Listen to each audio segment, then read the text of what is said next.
Bienvenidos una vez más a Basket 365. Soy Denis y en el vídeo de hoy vamos a seguir con mis planes para la agencia libre de cada uno de los equipos de la NBA y llega el 20º plan, que será el de los Boston Celtics. Estamos a un día de las finales de la NBA o del inicio. Mañana obviamente hablaré del Pacers Thunder, pero hoy seguimos con los planes y seguimos con un equipo que tiene mucha actividad por delante porque tienen a su mejor jugador lesionado para toda la temporada que viene y una carga salarial absurda de la que ya hablé en un vídeo hace un mes o así, hablando del impuesto de lujo. Así que nada, si estáis aquí, me imagino que es porque os interesa la NBA, así que os animo a que os suscribáis, dadle al like al vídeo, que se agradece un montón, y comentadme abajo lo que opinéis, y bueno, hacedme preguntas, que al final de cada vídeo siempre respondo una pregunta planteada en un vídeo anterior. Y dicho esto, vamos a hablar de la situación financiera de los Boston Celtics porque es compleja. Los Boston Celtics proyectan en este momento, si no fichan a nadie, no renuevan a nadie, se quedan con el equipo tal y como está, que ni siquiera podrían porque tendrían que contratar jugadores, proyectan gastar 22,7 millones de dólares por encima del segundo tax apron. Como veíamos en eso, un vídeo de hace unas semanas, eso implica básicamente unos 500 millones de dólares prácticamente entre salarios e impuesto de lujo, que es algo totalmente insostenible cuando Tatum tiene el tendón de Aquiles roto.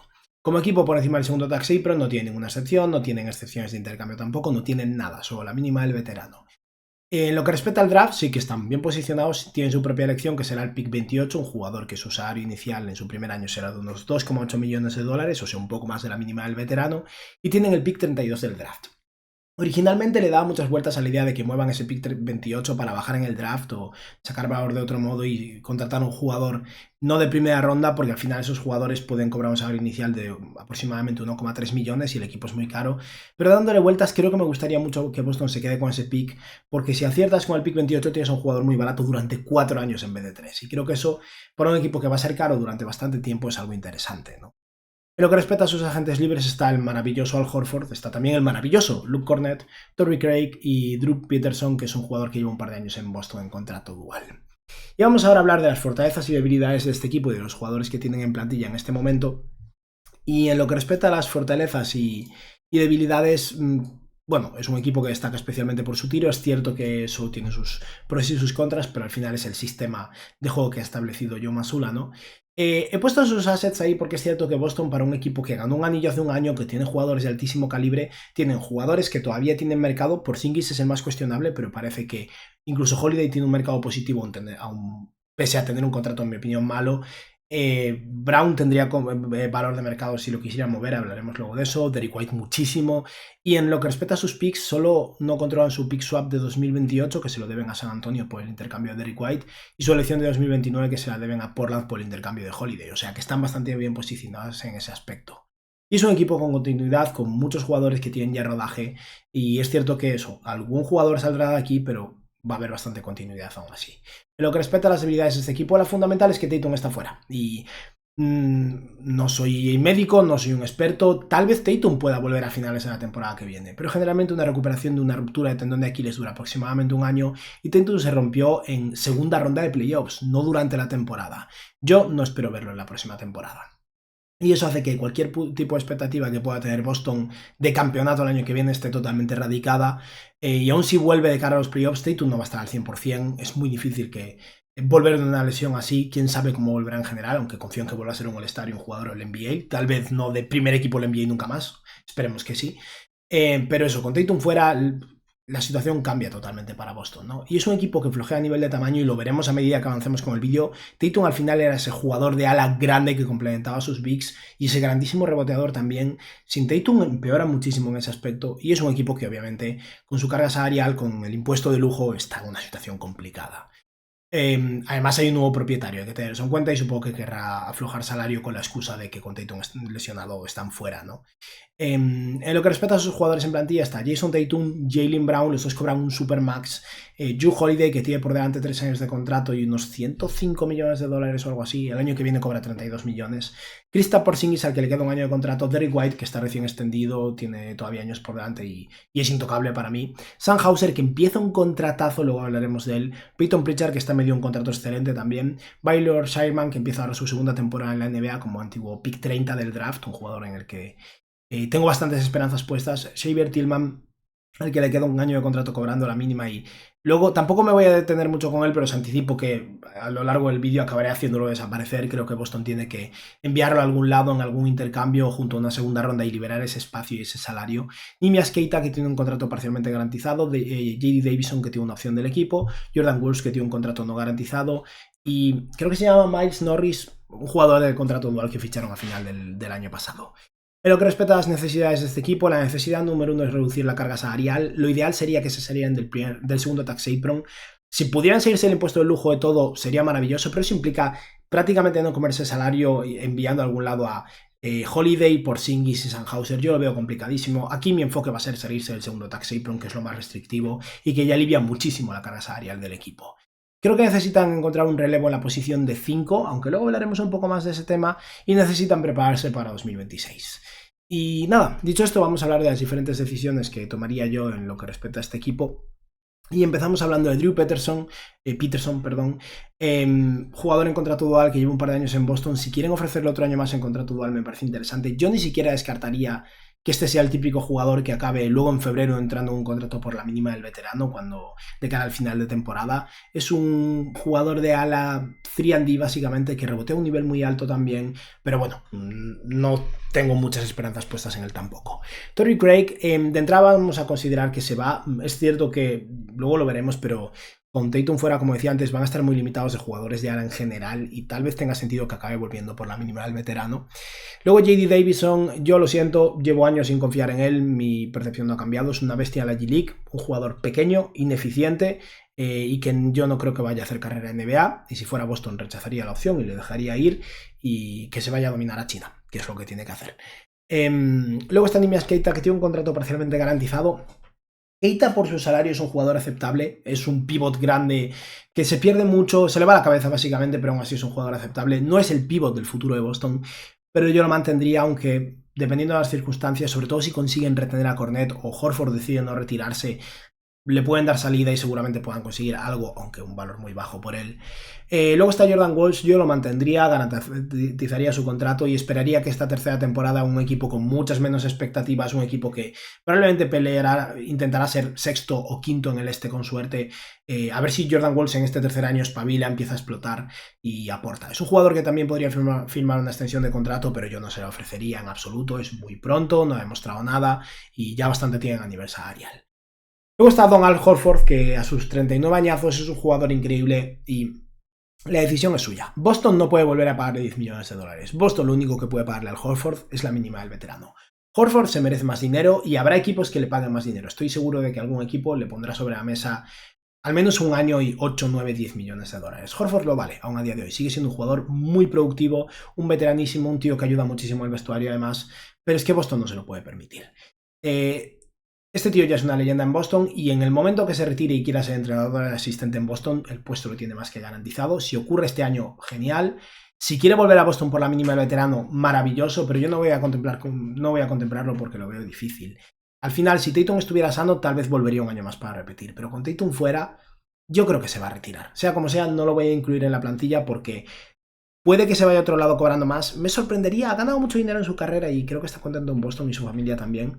Pero eso puede que se vaya a otro lado, puede que se retire. Si se queda por la mínima, maravilloso y de hecho sería la pivot titular de este equipo. Y luego está el caso de Luke Kornet. El caso de Kornet es complicado. ¿Por qué? Porque es similar al caso de Horford. Boston a Kornet sí que debería hacer un esfuerzo en pagarle un poco más, pero Boston no puede pagarle lo que le podría pagar otro equipo. No pueden permitírselo, es demasiado. Kornet es un tío que ha rendido bien, que ha demostrado que es un buen pivot suplente y que a lo largo de su carrera ha estado en la G-League, que ha tenido contratos por la mínima del veterano, no ha ganado dinero serio, ¿no? Y este año en agencia libre yo creo que puede conseguir ofertas de 7 millones, 8 millones por año. Y si alguien te pone sobre la mesa y eres Luke Kornet, 3 años, 24 millones de dólares o algo así, no puede rechazarlo. Y creo que Kornet está muy a gusto en Boston y le encantaría quedarse, pero los Celtics y Kornet dudo que puedan llegar a un término medio. En este vídeo voy a contemplar que Kornet se queda en plantilla, pero luego hablaré de los cálculos finales. Boston le puede ofrecer 4 millones, máximo 5, tal vez 2 años, 8 millones con opción del jugador en el segundo año con intención de ver que reevaluarlo dentro de un año, pero Kornet estaría perdiendo muchísimo dinero y como persona que le desea a lo mejor a un tío que ha aportado mucho en Boston, yo me iría a otro lado, porque es que va a conseguir más dinero en otro lado. Y ahora vamos a hablar del caso de Porzingis y voy a hablar de por qué yo no intercambiaría a Kristaps Porzingis. Porzingis a sus 29 años, el año pasado fue clave para Boston, este año estaba fatal en playoffs. Tenía una enfermedad, no sabemos exactamente qué, jugó solo media temporada afectado por la misma enfermedad y tuvo un rendimiento muy decepcionante. Aún así, Porzingis es un pivot de 29 años con capacidad de triple que ha aportado 29 minutos de juego y casi 20 puntos por partido este año a Boston. Su mercado no podría estar más bajo. Ahora mismo creo que Kristaps Porzingis, con ese salario de casi 30 millones de dólares y el rendimiento que ha tenido en playoffs, tiene valor negativo. Es cierto que como cobra mucho, aunque cobra menos que gran parte de los jugadores principales de los Celtics, como cobra mucho, tal vez para Boston sería interesante moverlo a algún lado e intentar rebajar la carga salarial y ahorrar por ahí. Yo creo que esto no es una buena idea de cara a competir cuando vuelva Jason Tatum. Creo que precisamente porque Porzingis está ahora mismo mal y es por un tema de una enfermedad, que el cuerpo técnico de los Celtics sabrá lo que tiene, si es algo que no se extiende a largo plazo, sea lo que sea, si es algo de lo que se va a recuperar y volverá bien el año que viene. Esta es una oportunidad para extenderlo a la baja. Yo le pondría sobre la mesa una oferta de extensión de 2 años, 60 millones. Básicamente mantener la misma línea contractual, 30 millones por año, 2 años 55 millones incluso. Si no acepta esto no pasa nada y ya se verá a lo largo del año, pero es que creo que es una oportunidad de aprovechar. Y salirse de Porzingis ahora no te beneficia, te hace sacrificar assets y creo que básicamente es el peor timing posible. Incluso si quieren salirse o reducir su carga salarial con Kristaps Porzingis, yo no lo haría en verano. Empezaría el año con él y en febrero, si está jugando bien y aún así no llega a un acuerdo o no están convencidos, hay posibilidades todavía de rebajar su carga salarial, intercambiar por un jugador o 2 jugadores que sumen menos salario y rebajar un poco por ahí. Pero eso, para mí Porzingis no es alguien al que deban intercambiar. Si alguien hace una oferta potente por él ahora, realmente interesante, ok, claro que sí, pero yo creo que es muy descabellado. Y eso me parecería poco inteligente por parte de los Celtics intercambiar por él ahora. Dicho esto, vamos a ver cómo quedaría la plantilla antes de hablar de intercambios de manera más seria y luego hablar un poco del draft. La plantilla en este momento sería Jrue Holiday, Derrick White, Jaylen Brown, Sam Hauser, Kristaps Porzingis, Peyton Pritchard, Jordan Walls, Baylor Sherman, Luke Kornet con suerte. Siendo realistas, creo que no va a ocurrir. A Horford ya no lo he incluido, como decía. Jason Tatum, Xavier Tillman y Neemias Queta. A Tatum lo he puesto ahí básicamente por ponerlo en algún lado. Tatum no va a jugar, lo ponemos al fondo del banquillo y ya está.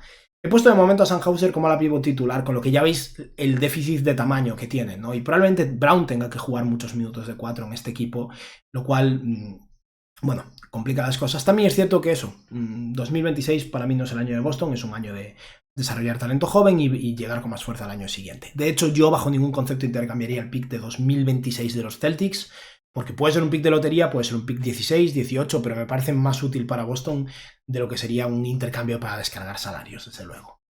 Y nada, dicho esto, vamos a hablar un poco de posibles intercambios. Como decía antes, a Tillman aquí lo he incluido porque tiene un año de contrato por delante, pero luego intentaría colarlo en algún lado, aún sacrificando una segunda ronda para librarme de su salario. A Boston le beneficia esa flexibilidad, seleccionar en el draft tal vez algún big y ya tiene a Tillman, Keita, Porzingis y tal vez Kornet. O sea que eso, vamos a seguirnos de Tillman. Y vamos a hablar ahora de a quién no intercambiaría y luego hablaremos de a quién yo sí intercambiaría. Aquí tenéis a Derrick White y Jaylen Brown, 2 jugadores a los que yo no intercambiaría. Para mí Derrick White es básicamente intocable, la oferta tendría que ser tan absurda que no tiene ningún sentido, porque tiene un muy buen contrato, tiene años por delante, no es súper joven, pero tiene 30, 31 años, creo que va a estar bien todavía para cuando vuelva Tatum y lo necesitan para competir. Es el tercer mejor jugador de los Celtics, por lo que yo no intercambiaría a Jaylen Brown. Y tampoco intercambiaría a Derrick White. No sé si he dicho Derrick White o Jaylen Brown en todo este momento, quería decir Derrick White. Y ahora, con respecto a Jaylen Brown, yo tampoco lo intercambiaría. Cobra muchísimo. Salirse del contrato de Jaylen Brown sería la mejor opción para que Boston realmente alivie la carga salarial. No tendría ningún sentido. Sería salir, básicamente, renunciar a ser competitivos a largo plazo. Brown es un jugador muy potente y para mí sería una mala transacción en este momento. Que si alguien hace una oferta completamente absurda, descabellada por Brown, si alguien intentaría por Giannis, no lo consigue y su plan B a Jaylen Brown y los Boston Celtics, ok, me lo plantearía. No es para mí completamente intocable, pero desde luego yo no estaría explorando su mercado y lo intentaría mantener. No creo que tenga sentido. Y sí, es muchísimo salario. También es un muy buen jugador y que de hecho este año, como número 1 del equipo, si produce bien, tendrá un más valor de mercado si al final en algún momento quieren hacerlo, ¿no? Por eso vamos a hablar del jugador al que yo sí intercambiaría, y ese es Jrue Holiday. Para empezar, parece que Holiday todavía tiene mercado en la NBA, equipos interesados. Si es normal, es un tío con pedigrí, 2 veces campeón de la NBA, un par de veces All-Star, un muy buen defensor. Pero si tienen una oportunidad de salirse del contrato de Holiday ahora, que lo hagan. Jrue Holiday es un jugadorazo y un jugador sin el cual los Celtics no hubieran ganado su último anillo. O sea que yo le tengo una estima altísima. Pero este ha sido su peor año en muchísimo tiempo, 30 minutos de juego, 11 puntos, 4 rebotes y 4 asistencias, 44% en tiros de campo, 35% en triples, un declive defensivo también para un defensor de élite históricamente. Y Holiday tiene, a fecha de grabación de este vídeo, 34 años, pero una semana cumple 35, así que ya he puesto el 35. Y tiene 3 años de contrato por delante, cobrando 32, 35 y 37 millones de dólares con opción del jugador en ese tercer año.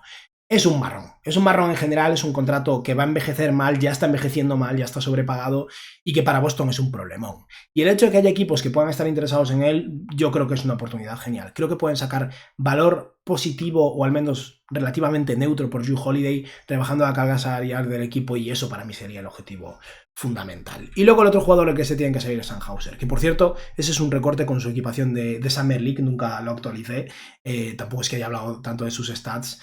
Y creo que no lo voy a hacer porque me parece que dentro de un año ya no va a estar con la equipación de los Boston Celtics. Pero Hauser es un jugador que empieza un contrato muy bueno. 4 años, 45 millones de dólares, o sea, poco más de 10 millones por año, por un tío de 2,3 metros con una capacidad de triple extraordinaria. Es un jugador que va a tener mercado y que tiene un salario que encaja en cualquier mid-level, en muchísimas excepciones de intercambio, con lo que es muy sencillo intercambiarlo a cambio de simplemente valor de segunda ronda o algún jugador barato y picks de segunda ronda. Los Celtics aquí van a sacar valor positivo por él y es una pérdida, me da pena, pero básicamente tienen que aprovechar esa oportunidad de ahorrar y conseguir algún asset a futuro y darle sus minutos a Baylor Sherman y rezar porque esté a la altura. Por suerte no importa tanto este año, sino que lo que importa es que Baylor Sherman esté a la altura en su tercer año, ¿no? Así que sí, Hauser va a estar fuera y Holiday va a estar fuera para mí. Y dicho esto, vamos a plantear 4 intercambios para Jrue Holiday. Me he basado un poco en lo que se dice de equipos que podrían estar interesados y alguno que me he planteado yo. El primero, por cierto, esto yo intento hacer lo más posible, o intento hacer todo lo que está en mis manos para plantear intercambios justos, pero esto siempre es subjetivo y hay casos en los que yo mismo ya lo diré, a mí no me gusta para el otro equipo.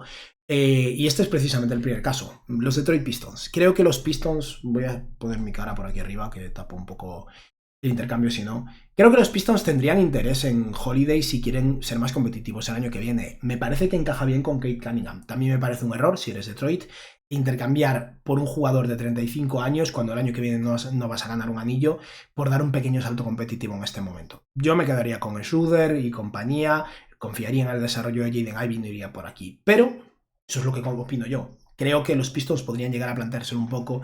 Y a nivel salarial, lo ideal sería Tobias Harris para los Pistons. Yo no lo veo y no me gusta para Boston. Tobias Harris es solo un jugador y la rebaja salarial es solo de unos 6 millones, no llega. Los Celtics necesitan cambiar a Holiday por múltiples jugadores para luego poder desviar a alguno. En este caso, lo que he planteado yo es Isaiah Stewart y Simone Fontecchio. Como yo considero que Holiday no vale tanto, ya he planteado aquí que los Celtics intercambien su pick 28 a Detroit y Detroit a cambio del pick 37 a Boston. Eso, yo no lo haría si fuera Detroit, lo haría encantado si fuera Boston, lo veo complicado. Tras esto, los Celtics se quedarían a Stewart, lo cual sería excelente para ellos, y podrían intentar mover a Simone Fontecchio a algún otro lado, y básicamente rebajarían el salario de Holiday de unos 32 millones a 15. Sería una maravilla. Yo dudo que ocurra, pero que tenía que plantearlo. Vamos ahora a plantear un intercambio de 3 bandas de un equipo que sí que se ha rumoreado bastante para Jrue Holiday, que son los Sacramento Kings. Este es otro intercambio que me encantaría, que rebajaría muchísimo la carga salarial de los Celtics. Otro intercambio que yo no haría si fuera los Kings, pero nunca se sabe, y más con Sacramento, ¿no? Este intercambio sería básicamente Sacramento enviando a Malik Monk y Jonas Valanciunas por hacer cuadrar el dinero a los Celtics. El tema aquí es que Boston no quiere un salario o una suma de salarios tan cercana al salario del Holiday, pero sí que podría mover a Valanciunas a otro lado en un intercambio a 3 bandas. He sumado también a Tillman aquí, porque es cierto que Boston como equipo por encima del segundo taxi pero no puede agregar salarios, pero como Tillman cobra poco, podría moverlo de manera independiente. Lo planteo así para que sea más simplificado, pero bueno, Tillman acaba en Sacramento, Holiday acaba en Sacramento, Malik Monk acaba en Boston, y el equipo al que he buscado como posible aspirante a absorber el salario de Valanciunas son los Atlanta Hawks. Los Hawks tienen esa excepción de intercambio de Dejounte Murray. Aquí sería Valanciunas, que cobra $10 millones por un año y luego tiene un contrato no garantizado o opción del equipo, no recuerdo. para hacer de pivot suplente. Es un equipo que al final no tiene un pivot suplente. Valanciunas no me encanta, pero es un jugador decente por el que los Wizards sacaron segunda ronda hace nada. Y por absorber este salario, los Hawks se llevarían el pick 28 de los Celtics. O sea, Boston básicamente paga Jrue Holiday, Tillman y el pick 28 por Malik Monk. Rebajan mucho su carga salarial, consiguen un muy buen jugador que encaja bien en el equipo y Sacramento consigue ese veterano en Jrue Holiday y los Hawks se llevan un pick y Valanciunas. Es cierto que Atlanta tiene el pick 13, 22 y sería el 28, me parecen muchos picks, pero es lo que se me ha ocurrido. Una vez más, yo no lo haría si fuera Sacramento, lo haría si fuera Atlanta probablemente, luego siempre puedes mover a Valanciunas a otro lado o mover ese pick por valor futuro.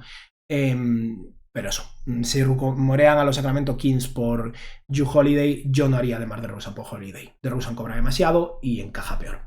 No vale un jugador así. Boston necesita múltiples jugadores que cobren menos para poder separar salarios. Si no, no vale de nada. Y vamos con el tercer equipo de los 4 que voy a plantear, que son los Miami Heat. No sé si hay rumores de los Heat o no, pero los Heat están en rumores de todo. Y es cierto que Holiday encaja con Tyler Hero. Aquí el salario se parece bastante, pero sería básicamente Holiday por Duncan Robinson y Kyle Anderson. Aquí he puesto a los Heat pagando el pick 20 del draft, básicamente porque creo que tanto Duncan Robinson como Kyle Anderson tienen mal mercado ahora mismo. Anderson tiene un salario de menos de 10 millones, pero acabó costándole a los Warriors librarse de él, digamos, no estaban contentos con él. Y Duncan Robinson cobra 20 millones para el próximo año. Es un buen jugador, pero es un salario excesivo, en mi opinión. Boston tal vez podría enviar su pick 32 a Miami, eso habría que balancearlo, pero bueno, en este caso he puesto que los Heat pagan el pick 20 también porque me parece que era necesario. Para Boston, tras esto, lo lógico sería tal vez emparejar ese pick 20 y Duncan Robinson y enviarlo a otro lado y quedarse con Kyle Anderson un poco más y sacar valor de otra forma. Anderson es un jugador que no es muy bueno, pero también tiene un par de años de contrato, cobra unos 9 millones y sería la pivot titular de este equipo. Ni siquiera le vendría muy mal a los Celtics ahora mismo y creo que todavía puede aportar algo. Más que no es muy bueno, no ha tenido un buen año, que es diferente. Creo que algo tiene que aportar. A mí me parece un intercambio interesante por ambas partes, pero vamos a acabar con el cuarto, que es otro de un equipo que se ha rumoreado que está interesado y que yo creo que es bastante viable. Y ese es un intercambio de Jrue Holiday a los Clippers. Le he dado vueltas y esta me parece la opción más coherente. Básicamente Holiday llegaría a los Clippers a cambio de Bogdanovic, Chris Dunn y Drew Eubanks. La otra opción es poner a Norman Powell en vez de Bogdanovic y Eubanks, pero creo que el hecho de que el salario sea más alto y que le quede solo un año de contrato es peor para Boston. Y Norman Powell es mejor, con lo que le interesa más a los Clippers. Este intercambio funciona. Para los Clippers básicamente sería emparejar a Holiday con James Harden. Para los Celtics, Bogdanovic es un tío que aporta tiro, que cobra 16 millones, que tiene una opción del equipo dentro de un año, con lo que sería técnicamente un expiring, que podrían tal vez intercambiar en febrero, aprovechar el año que viene, librarse de él en verano, ya se vería. Chris Dunn es un buen jugador que cobra 5 millones, un muy buen defensor, y un jugador que podría ser útil para Boston, pero que también podría mover y llevarse alguna segunda ronda, tendría mercado. Y Eubanks es una carga salarial, pero está aquí por hacer cuadrar el salario. De hecho, para hacer cuadrar esto, solo habría que garantizarle unos 2,8 millones de los casi 5 millones que tiene de salario. Esto luego no voy a explicarlo porque me parece demasiado, pero he planteado básicamente que luego Boston se libre de Eubanks, lo mande a algún lado pagando una segunda ronda y al mismo tiempo puede mover a Chris Dunn a otro equipo y recuperar alguna segunda ronda. Para mí se balancean un poco. Por lo que voy a plantear ahora, la plantilla va a tener solo a Bogdanovic, Dunn fuera, Eubanks fuera, con lo que básicamente Boston baja el salario de Holiday de 32 millones a los 16 de Bogdanovic. Creo que esto es interesante para los Celtics, desde luego. Bueno, esta imagen era, ya lo dije, pero como encontré una foto de los dos, aunque fueran otro equipo, quería hablar de eso. Chris Dunn, valor positivo, aunque no es súper alto. Joe Evans, valor negativo, pero es un contrato pequeño. A lo mejor hasta se pueden llevar 2 segundas rondas por Dunn y pagar una por Eubanks, ni siquiera lo veo tan mal. Y luego vamos a hablar del intercambio de Sandhauser, que para mí es muy sencillo, lo puedes enviar a cualquier lado, a cualquier equipo que esté interesado sin recibir nada a cambio a nivel de salarios o recibiendo muy poco. Y Portland creo que estaría interesado, Detroit también, Charlotte también, hay bastantes equipos. Al final lo que he planteado yo es a los Detroit Pistons. Y para mí el intercambio tendría que ser algo así. Sandhauser a Detroit a cambio de Bobby Cleveland y futuras segundas rondas. Hauser tiene un muy buen contrato y es un buen jugador, tiene valor positivo, claro. He puesto a Cleveland porque es un cuerpo más de un jugador que cobra 1,9 millones y que tal vez pueda aportar a largo plazo y es alguien al que puedes poner en la posición de 4 que van muy limitados en este planteamiento que estoy haciendo. Y para Detroit, Hauser es perfecto. Les viene muy bien, les encajaría y estoy seguro de que pagarían algo así. Y dicho esto, vamos a ver cómo quedaría la plantilla. Entonces, como decía antes, a Tillman lo he hecho desaparecer ya. Digamos que han pagado una segunda ronda para enviarlo a algún lado o tal vez se lo pueden colar a Detroit. Sandhauser y luego por otro lado enviar a Tillman, algo en esa línea. Detroit tal vez podría de hecho jugarlo en vez de Rick Shepard, perdón, Paul Reed tampoco creo que sea tan descabellado, pero el equipo pasaría entonces a ser este: Peyton Pritchard de base titular. Tengo intriga por ver cómo lo haría. Derrick White, Baylor Sherman, Jaylen Brown y Kristaps Porzingis, y luego Bogdan Bogdanovic, Jordan Walls, Bobby Cleveland, Luke Cornett, ahora hablamos otra vez de este tema, Jason Tatum y Neemias Queta. Este equipo tiene el pick 28 y 32, ahora hablaremos de eso. Y es cierto que la plantilla ha reducido muchísimo su tamaño. Brown estaría forzado, o Sherman, a jugar de ala pivot, a menos que Walls pueda aportar algo. Y esto es un equipo peor. Pero es que si quieres rebajar salarios e intentar prepararte para el año que viene, esta es la mejor opción. Al final, lo que esperas es que Tatum vuelva dentro de un año y pueda jugar de la pivot titular, ¿no? Y vamos ahora a hablar del draft, entonces, de una serie de jugadores que me parecen interesantes. Como decía, yo mantendría tanto el pick 28 como el 32. O sea, al pick 32 le puedes pagar un salario inicial de 1,3 millones, lo cual es excelente para los Celtics. Y el pick 28 no cobra tanto y son 4 años de contrato muy barato. Si aciertas, es un chollo. Un jugador que dudo mucho que esté disponible aquí, pero siento que va a bajar bastante y a lo mejor vemos un caso como el de Isaiah Collier hace un año y cae hasta el 28. Es Jace Richardson, por eso quería incluirlo. Es un base pequeño, es cierto, pero ha sido productivo en su primer año en la liga universitaria y es un tirador evidente. Y creo que como base suplente podría ser interesante. No voy a considerar que esté disponible aquí, pero yo no descarto que caiga mucho. Por eso quería mencionarlo. Luego está Maxime Rinald, un jugador que se vincula mucho con los Celtics. Creo que es bastante difícil que esté disponible en el pick 28. Por cierto, no ha actualizado sus stats, que se midió en el Draft Combine, pero bueno, es un tío de 2.16 que mete triples básicamente con años de experiencia universitaria. No es un gran defensor, no nos emocionemos con eso tampoco, pero al final un tío de 2.16 con capacidad de tiro es interesante y más para los Celtics. Si estuviera disponible en el 28 yo lo seleccionaría, pero lo veo difícil. Luego está Cam Jones, un jugador que a mí me gusta mucho, lo menciono en muchos de estos vídeos porque creo que es un muy buen valor y un jugador que la gente proyecta en mediados de la segunda ronda y yo creo que debería seguir más arriba. Creo que sería un base suplente interesante, sólido en defensa, con capacidad de tiro, capacidad de creación y alguien que realmente aportaría. Yo lo seleccionaría sin dudar y de hecho es uno de los nombres que voy a incluir aquí. Y luego está Ryan Kalkbrenner, otro pivot interesante. Creo que Reynolds va a salir antes que él, pero Kalkbrenner es muy viable que esté disponible aquí. A mí me gustaría. Y por mencionar un par de nombres más, Drake Powell como jugador de ala, tirador cuestionable, es cierto, pero estamos hablando de principios de la segunda ronda, no estamos hablando de un pick de lotería, no puedes pedir que sean perfectos. Es un chaval joven, súper atlético, bueno en defensa, que puede desarrollarse un jugador muy interesante, o puede salir mal, pero el potencial está ahí y las herramientas también.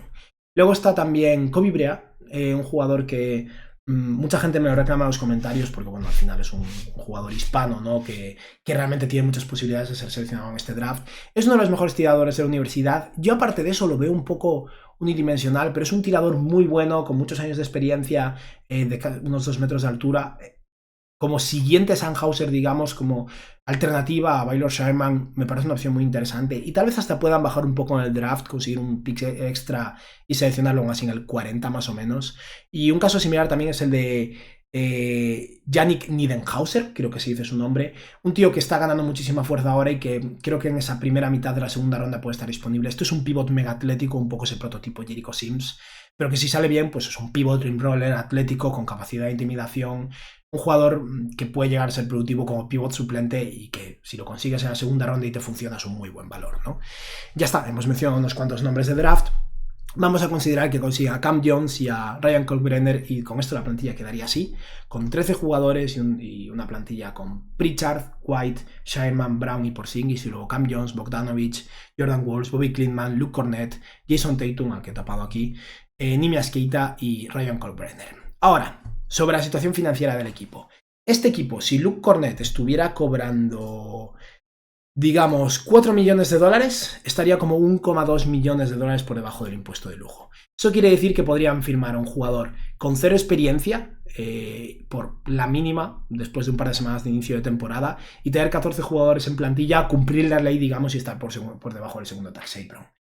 Luego no podrían contratar a ese jugador número 15 hasta básicamente el último día de agencia libre, no, perdón, último día de temporada. Pero eso es considerar que Cornett cobre 4 millones y su mercado va a ser superior.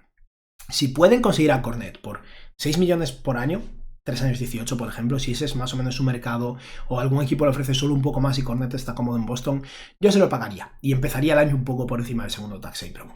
Luego siempre tienes opciones de intentar salirte, tal vez puedan intentar mover a Bogdanovic en febrero y rebajar la carga salarial, tal vez puedan intentar mover a Porzingis, pero este para mí es el rango, ¿no? Estar o ya directamente por debajo del segundo tax apron o solo un poco por encima con posibilidad de durante el año escaparte de ese segundo tax apron, y por eso vamos a dejar el equipo así, considerando que Kornet se queda, aunque nunca se sabe, ¿no? Y por acabar voy a hablar de unos cuantos agentes libres, 3 agentes libres, posiblemente por la mínima del veterano, por tener a alguien más en esa posición de ala pivot, porque como veis es patético. Brown no es un ala pivot y lo he tenido que poner aquí, Bobby Klintman no tiene experiencia, no hay ala pivots en este equipo. Podrían intentar mover a Keita por uno, podrían intentar conseguir a alguien por la mínima del veterano, pero una vez más, cada contrato que le pagues a alguien de la mínima del veterano de 2,3 millones no es un contrato de un jugador con cero experiencia de 1,3 millones. Y el equipo está muy ajustado, ¿no? Pero por mencionar 3 nombres, si Jason Tate está disponible, si Jason Tate no tiene mercado y firma por la mínima con algún equipo, yo creo que sería alguien que aportaría y que sería muy interesante. Tal vez pueda volver Torrey Craig, no creo que le quede mucho en el tanque, pero le queda más que a 0 jugadores de la posición de ala pivot, que es lo que tiene ahora mismo Boston. Y incluso otro jugador que ya tiene muy poco por delante, pero Jeff Green, que ya ha jugado en Boston en el pasado hace mucho tiempo, ¿no? Y un tío con experiencia, un veterano, tal vez que vaya un año a aguantar el fuerte, no es una mala opción, ¿no? Pero ya está, con esto hemos acabado. Básicamente los Celtics se salen de Drew Holiday, salen de Sandhauser, esquivan por poco el segundo tax apron o se quedan solo un poco por encima con posibilidades de luego salirse, adquieren a Bogdanovic y seleccionan a un par de jugadores en ese pick de draft y aguantan el fuerte hasta 2026-2027, que es lo que toca hacer, ¿no? Y nada, ya está, con esto hemos acabado por hoy. Vamos a responder una preguntilla, pero antes, por supuesto, quería darle las gracias a todos esos miembros del canal. Muchas gracias a todos por vuestro apoyo, se agradece un montón. Y lo que respecta a la pregunta, hoy quiero responder una centrada en mi plan para los Blazers, creo que es interesante, y es hablando del caso de Robert Williams, porque creo que no he hablado lo suficiente de él. En este caso, Jano Pablo de la Torriente dice: hola, buenas, Denise. Si fueses Lakers, harías un traspaso de Cliva y alguna segunda ronda por Robert Williams. Portland saca valor y Lakers tendría un buen pivot suplente. Lo haría si fuera Lakers, si tuviera un pivot titular, claro, obviamente. Porque Robert Williams no puedes confiar en él como titular por una cuestión de salud. También es cierto que los Lakers creo que no tienen segundas rondas, o sea que lo veo difícil. Pero hay que tener en cuenta un caso con Robert Williams. Cuando juega es un muy buen jugador y un jugador productivo, pero no juega. Lleva 3 años que las lesiones son una constante. Por eso para mí su valor es muy bajo y es difícil que puedan conseguir algo por él. Si los Blazers sacan valor por Robert Williams será porque durante este año ha sido capaz de jugar y en febrero parece que está sano y va a aguantar. Y entonces tal vez ahí haya una posibilidad, pero eso, simplemente tened en cuenta que Robert Williams lleva, bueno, voy a ver un momento sus partidos jugados, pero lleva creo que 3 temporadas para olvidar, ¿no? Y no creo que esto vaya a cambiar en breves. 20 partidos esta última temporada, 6 la anterior y 35 la anterior. Su temporada de más partidos jugados fue hace ya 4 años y fueron 61. Robert Williams no juega y es algo que hay que tener en cuenta. Y nada, ya está. Esto ha sido todo por hoy. Espero que os haya gustado el vídeo. Espero que disfrutéis esta noche el partido 1 de las finales de la NBA. Yo desde luego lo voy a hacer y mañana hablaremos de eso. Que tengáis un buen día. Adiós.